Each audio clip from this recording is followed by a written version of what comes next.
हे माधव, कर्ण का कवच लेना धर्म है या अधर्म? ये प्रश्न सुनकर भगवान श्री कृष्ण चौंक गए। उस समय क्या होता दोस्तों, आइए वीडियो में जानते हैं। कुरुक्षेत्र का युद्ध अभी शुरू भी नहीं हुआ था, लेकिन स्वर्ग में एक ऐसा प्रश्न उठ चुका था जिसने स्वर्ग के देवताओं को असमंजस में डाल दिया। एक ओर था कर्ण, जन्म से ही दिव्य कवच और कुंडलों से सुरक्षित, और दूसरी ओर थे इंद्र, जो अपने पुत्र अर्जुन की रक्षा के लिए उस कवच को कर्ण से छीन लेना चाहते थे। पर क्या किसी दानवीर की सबसे बड़ी शक्ति उससे मांग लेना धर्म था या एक छल था? इसी प्रश्न का उत्तर जानने के लिए इंद्र स्वयं भगवान श्री कृष्ण के पास आते हैं दोस्तों। वे पहुंचे और फिर हुआ एक ऐसा संवाद जिसने धर्म की परिभाषा ही बदल दी। आइए दोस्तों वीडियो में जानते हैं। देवराज इंद्र ने कृष्ण से पूछा, हे माधव, मैं एक प्रश्न लेकर आया हूँ, ऐसा प्रश्न जिसका उत्तर मुझे कभी नहीं मिला। कृष्ण ने कहा, पूछिए देवराज। इंद्र ने कहा, मैं जानता हूँ माधव कि कर्ण के शरीर पर जो कवच और कुंडल है वे उसे लगभग अजेय बनाते हैं। यदि वे उसके पास रहे तो अर्जुन के लिए उसे पराजित करना असंभव हो जाएगा। मैं सोच रहा हूँ कि ब्राह्मण का भेष धारण करके उससे वह कवच और कुंडल दान में मांग लूं, लेकिन मेरा मन मुझे रोक रहा है।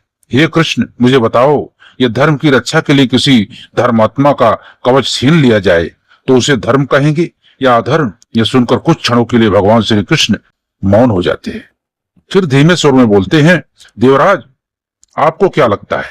इंद्र ने गहरी सांस ली। मुझे लगता है कि यह छल है। मैं अपने पुत्र की रक्षा के लिए एक दानवीर की सरलता का लाभ उठाऊंगा, मुझे यह उचित नहीं लगता। कृष्ण मुस्कुराए, तो फिर आप ऐसा क्यों करना चाहते हैं? देवराज इंद्र बोले, क्योंकि मैं पिता हूं और हर पिता अपने पुत्र की रक्षा करना चाहता है। लेकिन यही बात मुझे भीतर से तोड़ रही है माधव।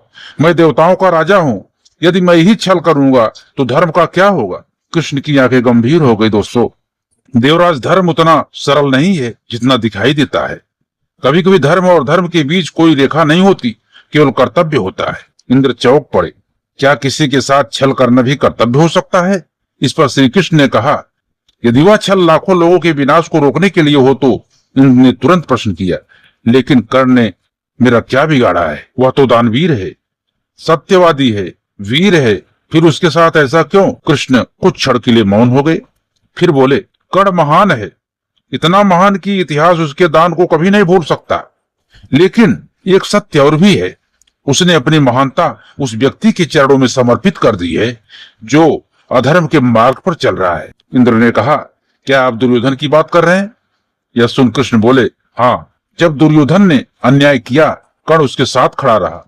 जब कुरुसभा में द्रौपदी का वस्त्र हरण हुआ तब वह छल से पांडवों का राज्य छीन लिया।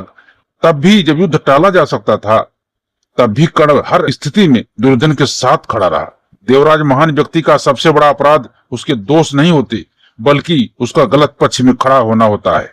इंद्र गहरे विचार में डूब गए, फिर बोले, तो क्या कर्ण को दंड मिलना चाहिए? कृष्ण ने सिर हिलाया, नहीं, कर्ण को दंड नहीं मिल रहा। कर्ण केवल अपने चुनाव का परिणाम भोग रहा है। यह सुनकर इंद्र शांत हो गए, लेकिन उनके मन में एक और प्रश्न था, यदि मैं उससे कवच मांग लूं तो क्या वह मुझे मना कर देगा? कृष्ण के होठों पर हल्की सी मुस्कान उभर आई। दोस्तों, कृष्ण बोले, नहीं, कर्ण सब कुछ दे सकता है, अपने प्राण भी। इंद्र हैरान हो गए। हे माधव, वह जानता है कि कवच देने के बाद उसकी मृत्यु निश्चित हो सकती है, यह जानते हुए भी क्या वह मुझे कवच कुंडल दान में दे देगा? इस पर कृष्ण ने कहा, हाँ देवराज, वह दान अवश्य देगा।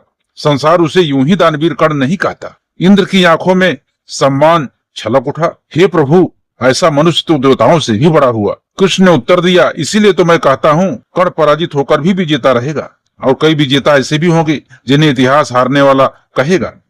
कृष्ण की बातें सुन इंद्र अब पहले से अधिक शांत दिखाई दे रहे थे। इंद्र ने कहा, तो आपका निर्णय क्या है माधव?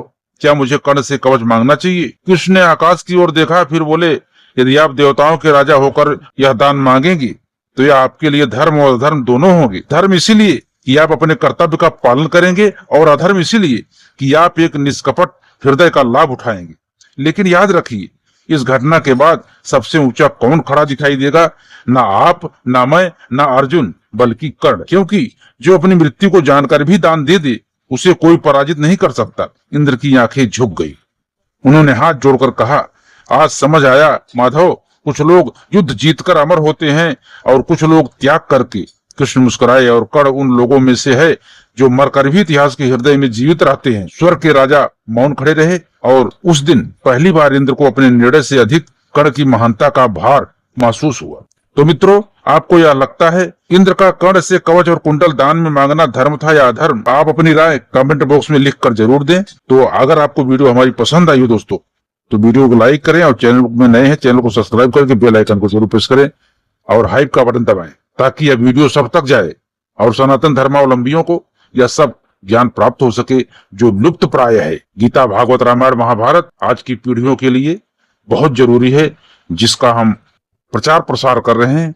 उसमें आप लोग सहयोगी बने। जय श्री कृष्ण मित्रों।